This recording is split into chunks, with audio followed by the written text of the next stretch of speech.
মাটির মেঝে, ত্রিপল দিয়ে ঘেরা ঘর, আর এই ঘরেই ভাই বোনকে নিয়ে গত প্রায় 15 বছর ধরে থাকছেন কালচিনি ব্লকের হ্যামিল্টনগঞ্জের উত্তর ফরওয়ার্ড নগরের বাসিন্দা তাপসী দত্ত। শুধু ভাই বোনই নয়, দরজা না থাকায় তাপসী দেবীর এই জরাজীর্ণ ঘর হয়ে উঠেছে প্রায় 10টি পথ কুকুরের আস্তানা। নুন আনতে পান্তা ফুরোনো সংসারে রেশনের চালটুকুও রান্না করলে তাতে পেট ভরে কুকুরের। মাঝে মধ্যে প্রতিবেশীদের দেওয়া খাবারেই দিন চলছে তাপসী ও তার পরিবারের। এছাড়া ঘরের এই দশায় উপায় নেই ঘুমোনোরও। তাপসী জানান, কোনো ক্রমে জেগে বসে থেকে রাত পার করেন দুই বোন, ঘুমোবার জন্য ভাই যান অন্যত্র। তাপসী আরও জানান, তারা 3 ভাই বোনই অসুস্থ। লক্ষ্মীর ভাণ্ডারের যে ভাতাটুকু পান সেটাও ওষুধ কিনতে চলে যায়, কোনো মাসে সেটাও হয় না। ভাই দিন মজুরি করে, প্রায় দিনই কাজ পায় না। ভিক্ষাবৃত্তি করে কোনো ক্রমে অন্ন সংস্থান করেন দু বোন। স্থানীয় বাসিন্দার কথায় তাপসীর মা স্কুল শিক্ষিকা ছিলেন এবং বাবা ছিলেন চা বাগানের উচ্চপদস্থ কর্মী। বাবার মৃত্যুর পর থেকেই সেই চাকরি পান তাপসীর দাদা। এরপর দু বোন ও ভাইকে বাড়ি থেকে বের করে দেন তিনি বলে অভিযোগ। সেই থেকেই এরূপ অবস্থায় রয়েছেন তারা। প্রশাসনের সাহায্য পেলে হয়তো অনাহারে মরতে হবে না তাদের, কিছুটা হাল ফিরবে। এ নিয়ে প্রশাসনের কাছেই আর্জি জানিয়ে আশায় রয়েছেন প্রতিবেশীরাও। আমার অনেকই অসুবিধা। আমার বোন তো এরকম পা ভেঙে বসে আছে, ঘরের অসুবিধা, না কল আছে না বাথরুম, কিছুই নেই। 2009 থেকে হ্যাঁ আমারই জায়গা। এখানে আমি ঘুমাইতেই পারি না। এখানে তো কুকুর আছে 7টা, মানে আমি ঘুমানোর পরিস্থিতিই নেই। রান্না করেও খাইতে পারি না। যেখানে রান্না করতে যাই কোনো কুকুর খাল করে, ওখানে হাঁড়িটাই পড়ে গেল। কুকুর খায় না, হ্যাঁ পড়ে যায় আর কি, রাখার পরিস্থিতিই নেই। এই বসে ঠসে কোনো রকমে এভাবে 2009 থেকে না কিছু পাইনি। রেশন না, রেশন টুক পাই। এখানে আমরা দুই বোন থাকি, আর আরেকজন ভাই আছে, কিন্তু ও থাকতে পারে না বলে অন্য জায়গায় থাকি। না রোজগার করার সামর্থ্য না, রোজগারের ব্যবস্থা নেই কোনো কাজ, মানে চাইয়ে চিনতে এইভাবে করেই মানে এভাবেই চলতেছে। না রোজ দিন খেতে পাই না। হ্যাঁ অনেক ওদের কষ্ট হচ্ছে, কুত্তা আছে ঘরে, অনেক কষ্ট দুঃখ হচ্ছে। রেশন পানি ছাড়া রেশন পানি খাইতে পারে না।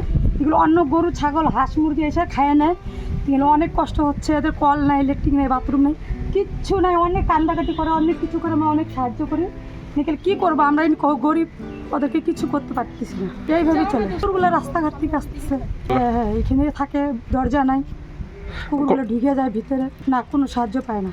পঞ্চায়েত প্রধান আসে, দেখে, চলে যায়, না কোনো হেল্প করে না। বলবো বলতে এই পরিবারটা খুব অসহায় পরিবার। এরা এরকম থাকার কথা ছিল না আজকে।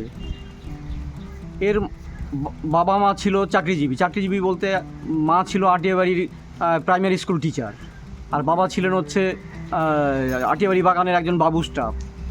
তো বাবা মা মারা যাওয়ার পরে একজন তো বিবাহিত বোন, আর একজন হচ্ছে অবিবাহিত বোন। তো অবিবাহিত বোনের পেনশনটাও শুরু হয় না, কোনো টাকা পয়সা পায়নি। এবং আমি যতটুকু জানি আর কি, বাগানের থেকে যতটুকু শোনা আর কি, এর বড় ভাইটা বাবার চাকরিটা নিয়ে এদের বাড়ির থেকে বের করে দেয়।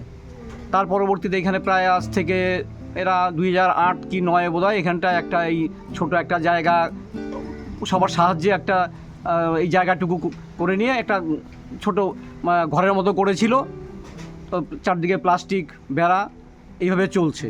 তো বর্তমানে মানে যা পরিস্থিতি এদের, মানে কোনো দিন খেতে পায়, কোনো দিন খেতে পায় না।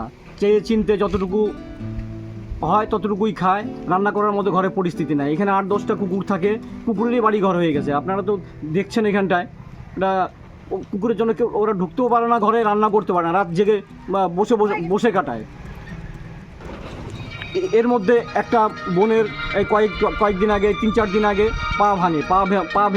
পা ভেঙে তো আমরাই সাহায্য করে ওই পায়ের প্লাস্টারটা করাই। এখন ওর যে একটু খাওয়া দাওয়া দরকার সেটাও পাচ্ছে না। তো আমি চাই যে এটা সবাই দেখুক বিষয়টা। প্রশাসনের কাছে আমার বিনম্র অনুরোধ, যাতে ওরা মানে আমাদের এই হ্যামিল্টনগঞ্জের মতো একটা জায়গাতে এরকম একটা পরিবার অসহায়, মানে কোনো সাহায্য পাবে না বা সরকারি সাহায্য পাবে না, এইভাবে মরে যাবে ওরা। তো বিষয়টা খুবই দুঃখের, মানে এই সময় এরকম হওয়া উচিত নয়। তো এই বিষয়টা আমি সবাইকেই বলবো, সাধারণ মানুষ, এখানকার যারা জনপ্রতিনিধি আছেন, বিডিও সাহেব আছেন, প্রধান আছেন, তারা দেখুক বিষয়টা, দেখে যাতে একটা এর সুষ্ঠু ব্যবস্থা হয়। করলে পরে এরা পরিবার বলতে এরা দুই বোন আর একটা ভাই আছে, ওইরকমই, মানে কোনো নাই, কোনো কাজকর্ম নেই, ঘুরে বেড়ায়। তো এদের একটা সুরাহা হোক, এটাই চাই আমি। আলিপুরদুয়ার থেকে শামু দাসের রিপোর্ট, নিউজ মেট্রো।